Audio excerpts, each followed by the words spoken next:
Il faut faire attention au déni.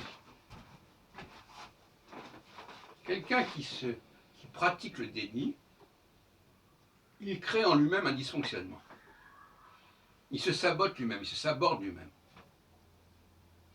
Le déni a un coût, dont souvent les gens n'ont pas conscience pleinement. Le coût, c'est aussi une forme de schizophrénie. La schizophrénie, c'est quand il y a un décalage, on veut qu'il y ait un décalage entre ce qu'on voit, qui nous est donné à voir, et ce qu'on nous dit qu'on voit, ou ce qu'on dit que l'on voit soi-même.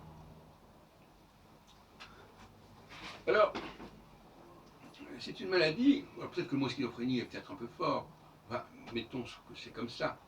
Ça vient du mot qui veut dire schisme, une sorte de clivage, de faille.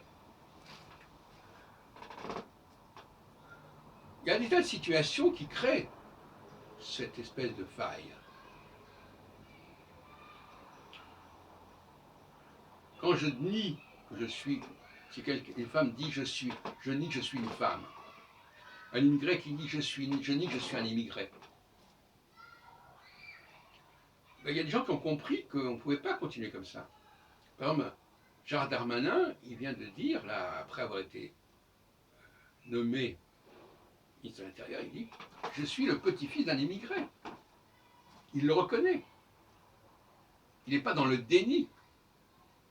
Il ne dit pas que ça n'a pas d'importance, que ça ne signifie rien. Donc le déni, c'est de dire « Oui, ça existe, mais ça n'a pas d'importance ». Bon.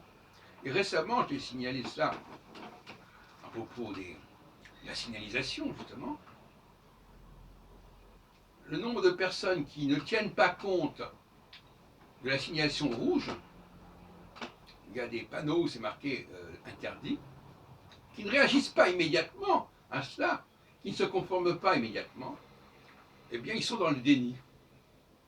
Ils ont vu que c'était en rouge, ils ont vu que c'était un panneau d'interdiction, mais dans leur tête, ils se sont inventés une façon de faire qui font qu'ils ignorent le signal en question.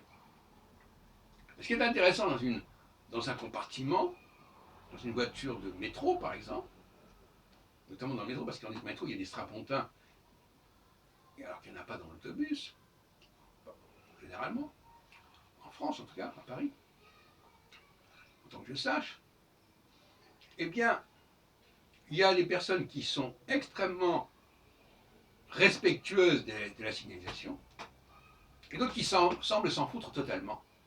Mais en même temps, c'est plus compliqué que cela. Parce qu'ils ont un mode de fonctionnement qui crée du brouillard. C'est-à-dire, je ne sais plus très bien où il y a un signal, mais je ne l'ai pas vraiment vu. Ils s'inventent une sorte de myopie, ils se mettent dans un état de myopie.